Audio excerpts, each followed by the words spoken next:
नमस्कार,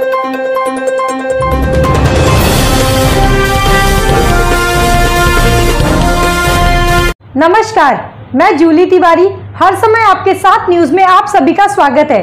तो चलिए नजर डालते हैं आज के कुछ मुख्य समाचारों पर। अंबरनाथ मुस्लिम जमात के चुनाव पर लगी रोक, अधिकारी बर्खास्त, चुनाव की तारीख तय होने के बाद दोबारा प्रतीक्षा। अंबरनाथ मस्जिद ट्रस्ट मुस्लिम जमात अंबरनाथ का चुनाव में एक बार फिर नया मोड़ आया है, जहां अंबरनाथ मस्जिद ट्रस्ट मुस्लिम जमात की समिति का नवंबर में होने वाला चुनाव महाराष्ट्र वक्फ बोर्ड द्वारा रद्द कर दिया गया है। इसके साथ ही वक्फ बोर्ड ने चुनाव अधिकारी को भी बर्खास्त कर दिया है। आरोप है कि चुनाव अधिकारी ने मनमानी तरीके से सदस्यों के पास से रकम वसूला जा रहा था, जिसके कारण शिकायत मिलने पर महाराष्ट्र वक्फ बोर्ड ने चुनाव अधिकारी एडी सरफराज अंसारी को बर्खास्त कर दिया है।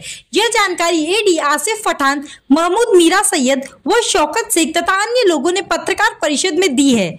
वहीं बर्खास्त किए गए चुनाव अधिकारी एडी सरफराज अंसारी ने अपने ऊपर लगे आरोपों का खंडन करते हुए कहा कि अंबरनाथ मस्जिद ट्रस्ट मुस्लिम जमात के होने वाले चुनाव के लिए मैंने निष्पक्ष भूमिका निभाई है, परंतु जो मुझे खरीद नहीं सके तो वो इस तरह की हरकत की है। पत्रकार परिषद में बताया गया कि चुनाव अधिकारी द्वारा की जा रही मनमानी के खिलाफ महमूद सैयद एवं जमीर अहमद ने महाराष्ट्र औरंगाबाद वक्फ बोर्ड को लिखित रूप से शिकायत की थी, जिसमें उन्होंने बताया कि चुनाव अधिकारी एडी सरफराज अंसारी ने अंबरनाथ मस्जिद ट्रस्ट की स्कीम में बदलाव कर सदस्यों से फीस वसूल करना शुरू कर दिया है।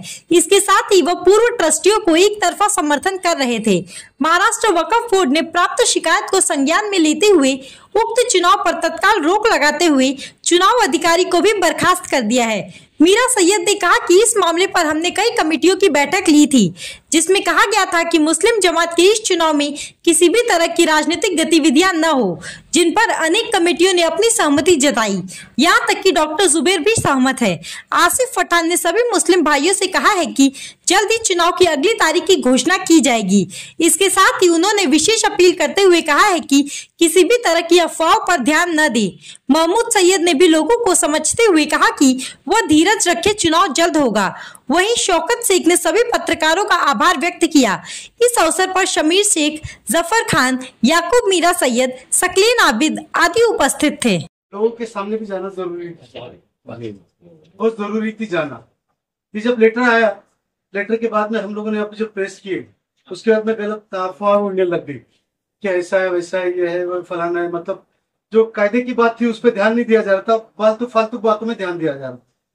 तो हम लोगों को एक रोज रात में 8 बजे करीब आमदार साहब ने फोन लगाया, बालाजी किनीकर साहब, बोले मुझे मालूम पड़ा कि ऐसा कोई लेटर आया हुआ है, उसके बाद में आप लोग अगर आएंगे तो अच्छा रहेगा कि इसके सिलसिले में अपने कुछ बताना है, बोलना है।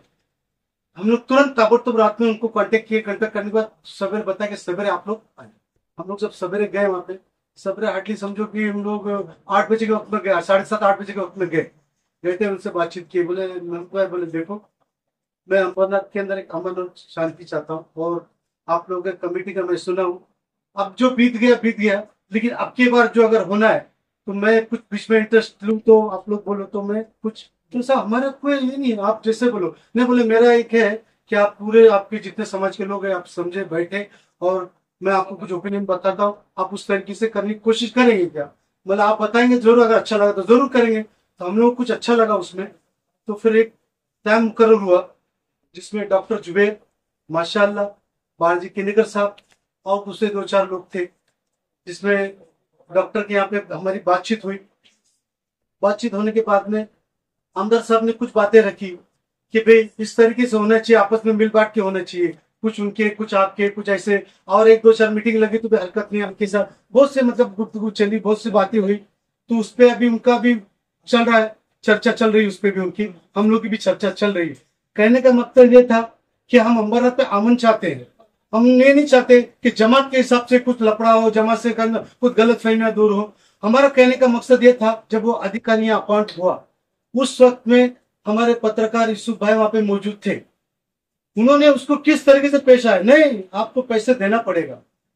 भाई मैं बताना चाहता हूँ, मैं अगर नगर सेवक का इलेक्शन लड़ता हूँ तो मुझे बाकायदा पैर पड़ने की नौबत आती है, पैर भी पड़ता हूँ, पैसे भी देता हूँ, हाथ भी जोड़ता हूँ, सब चीज होती है।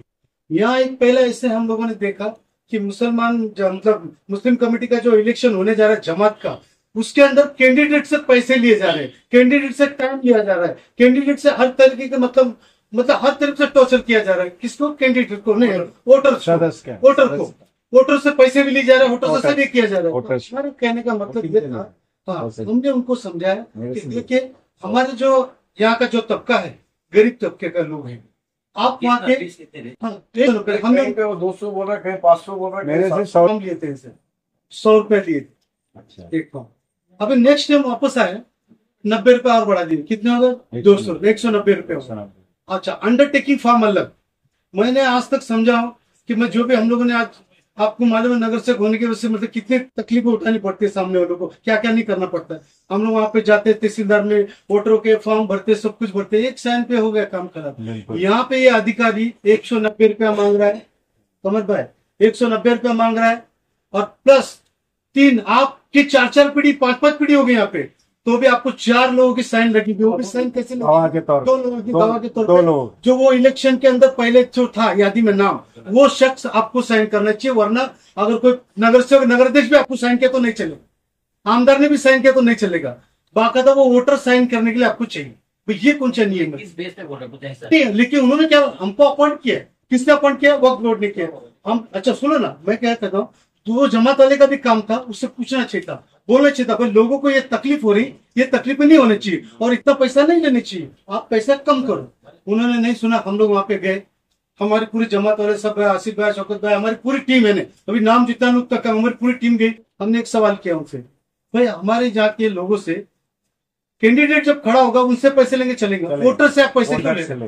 वोटर से पैसे क्यों ले रहे? नहीं बोले, वक्फ बोर्ड ने हमको बोला है। तो हमारे रीढ़ की हड्डी है आसिफ भाई पठान, एडवोकेट आसिफ पठान। हम लोगों ने, जमीन मैंने, हम लोगों ने जब शौकत भाई को हमने बताया था खाली इस चीज को हम नोटिस डाल रहे हैं, हमने उनसे पूछा, भाई आपका जो आया हुआ है अधिकारी, वो बताया कि मुझे इलेक्शन लड़ने के लिए तो 10 लाख रुपए चाहिए, और वक्त से हमने पूछा, वो बोलते 30 लाख रुपए, हम 30,000 रुपए हम देते खाली। वो भी एक गलत हुआ। फिर वक्त से हमने पूछे, भाई आपने ऐसा टर्म्स कंडीशन डाला है कि रूल्स में कि इतने पैसे लेने चाहिए या नहीं है? उन्होंने बोला नहीं है। तो बोला फिर ये वहां पे अपना मनमानी कारोबार कर रहा है, लेखी सूरत में कंप्लीट दो। हमने बाकायदा उसको लेखी सूरत में कंप्लीट दिया है। बाकायदा यहाँ की जो जमात थी उनको भी हमने बताया कि आप लोग भी ऑब्जेक्शन लो, तो वो क्या बोलते हैं, हमारा कुछ सुनने को तैयार नहीं। मैं बोला आप लोग जमात में है, आप जो इसमें आपने ये सब काम करने चाहिए जो हम लोग कर रहे हैं, तो नहीं, हम लोगों ने दिए तो वहां पे पास, उसी के हिसाब से उसको नोटिस निकली। नोटिस निकलने के बाद में उसको जवाब पूछा गया, उसी के बदले में नोटिस आएगी कि हमने उसको निकाला है। मतलब ये हुआ है कि वो बिल्कुल 100% मनमानी कर रहा, जबकि एपीवाई के टाइम पे, उस टाइम पे 10 रुपया कितना होता था, कितना लिया? 10 के बल 20 करो या 30 करो। अच्छा, काट दे रहे, उसके बाद 50 करो। देखिए ये अपनी कार्रवाई हो गई। कार्रवाई होने के बाद प्रेस कॉन्फ्रेंस ली हम लोगों ने। हमने जब लेटर दिए, पेपर्स दिए, उनके बाद में ऑर्डर लाया हमने हाई कोर्ट का। ये देने के बाद में उनसे समझ में आया ये गलत हो रहा है। हाँ, निकल दे, त्याला काढलं कोण आता, त्याला परत त्या लोक चौकशी करताय की तुम्ही किती पैसे भरले, तू किती पैसे काढले, तुम्ही किती फॉर्म वाटले तिथं, इलिगल होते का इलिगल होते, आम्ही ते पण दिले त्यांना की इलिगल यांनी वाटलेले म्हणून तिथं कायद्यात बसत नव्हतं तरी त्यांनी दिलेलं आहे। तर त्या हिसाबाने त्याच्यावर कारवाई ते चालू है। लेकिन ये हमारी कंडीशन थी कि यहाँ के लोगों को तकलीफ नहीं होनी चाहिए, बस ये हिसाब से आप इलेक्शन ले, हम लोग तैयार है। अच्छा, उसके बाद में भी हमारी दोनों कमेटी से बात है, मतलब देखो हम जो भी कर रहे हैं आवाम के लिए कर रहे हैं, आप भी कर रहे हैं आवाम के लिए, हम भी कर रहे हैं आवाम के लिए, हम कोई गलत काम नहीं कर रहे। बोले आप हमारे साथ में आना चाहिए इस चीज के लिए। तो उनके भी समझ में आए, ने बोले ये बराबर हुआ, सही हुआ, उनके भी समझ हुआ, उनसे भी हमारी मीटिंग हुई, बातचीत हुई, वो लोगों ने भी इस चीज को एक्सेप्ट किया। बोले आने वाला अधिकारी भी जो आएगा, हम सब मिलकर उसको इस तरीके से उसके साथ में आएंगे। और हमारा नियम बना के दो का मकसद यही था कि अमरनाथ में हम जो भी हमारी कमेटियां हैं, जो भी आधार है, सब है, हम सब एक है, इसमें हमको आपस में बंटने की जरूरत नहीं। ये इलेक्शन 5 साल आते हैं, जाते हैं, चलते हैं, लेकिन जो भी है प्यार मोहब्बत से होना चाहिए, न कि आज के प्रेस कॉन्फ्रेंस जो हमने बुलाई थे मुस्लिम जमात अमरनाथ की तरफ से और राजा मोहम्मद इसके तरफ से, जुना मदरसा, मीठबड़ा मदरसा की तरफ से, और हमारी जो कमेटी है उनकी तरफ से। कमेटी के अंदर हमारे सब आसिफ भाई है, शौकत भाई है, शमीर है, जफर है, और बहुत से शबीर भाई है, हुसैन भाई है, नबी भाई है, नाना, सबसे बहुत से, जितने नाम लो उतना कम है। प्रेस कॉन्फ्रेंस बुलाने की वजह यह थी कि लोगों में एक गलत अफवाह फैल रही थी कि भाई इलेक्शन चालू था, इलेक्शन को रुकाया गया है। बाकायदा इलेक्शन को रुकाने की वजह यह थी कि आवाम से पैसे वसूले जा रहे थे। मैं शॉर्टकट में आपको बताना चाहता हूं कि आवाम से पैसे लिए जा रहे थे। तो हमारा कहने का मकसद यह था, वक्फ बोर्ड ने जिस अधिकारी को अपॉइंट किया हुआ था उस अधिकारी को हमने बताया कि भाई आप लोग पब्लिक से पैसा ना ले, आप या गवर्नमेंट से पैसा ले, पब्लिक से पैसा लीजिए, और कैंडिडेट जो है आप उनसे पैसा ले, जो सदर बनना चाहता है, जो ट्रस्टी बनना चाहता है उनसे पैसा ले, ना कि आप वोटर से पैसा ले। ये हमारी मांगनी थी। हमने वक्फ बोर्ड से ये लेटर देके के बाकायदा मांगनी की थी, भाई इस अधिकारी को आप यहां से हटाओ। उसके बावजूद में नहीं सुने तो हमने बाकायदा औरंगाबाद हाई कोर्ट से ऑर्डर लाए। ऑर्डर लाने के बाद में हमने वक्फ बोर्ड को ऑर्डर दिखाया। ऑर्डर दिखाने के बाद में वक्फ बोर्ड के समझ में आया कि भाई ये चीज गलत हो रही है, ये आवाम को तकलीफ हो रही है, आवाम को परेशानी हो रही, ये चीज यहाँ पे नहीं होनी चाहिए। तो उन्होंने वहां से ऑर्डर निकाला। ऑर्डर निकालने के बाद उनको वहां से बदली कर दी गई। तो बदली वक्फ बोर्ड ने बदली करने के बाद में हमसे मांगनी की, हमसे भाई हमने इलेक्शन नहीं रुकाया गया है, हमको इलेक्शन ताबड़तोड़ उसी वक्त में चलना चाहिए, 8 दिन के अंदर में। तो हमने वो प्रेस नोट निकाला, हमने हैंडबिल छापे कि ये जो अधिकारी को निकाला गया है आप जल्द से जल्द इलेक्शन ले। इस वजह से हमने आज पत्रकार परिषद ली है कि भाई लोगों को मालूम पड़े, आप लोगों को मालूम पड़े और गलत अफवाह पे ना जाए। और हम लोगों से अपील करते हैं कि मुस्लिम जमात कमेटी के अंदर किसी भी राजकारण का इसमें समावेश ना हो, किसी भी कोई भी पार्टी इसमें उस चीज को समावेश ना करे। बाकायदा हमारी इस मीटिंग में बाकायदा आमदार साहब ने भी हम लोगों को बहुत अच्छी पहल की, डॉक्टर जुबैर ने माशाअल्लाह ने, और बहुत से कमेटी लोगों ने बाकायदा हमने एक मीटिंग लेके आवाम को समझाया, बताया, और इस चीज को हम अब आपके सामने रखे हैं। आप अब देखें कि हमने आपको जो लेटर दिया है उस लेटर में कोर्ट का ऑर्डर भी है, वक्फ बोर्ड का ऑर्डर भी है, और जल्द से जल्द आप इलेक्शन लेने जा रहे हैं।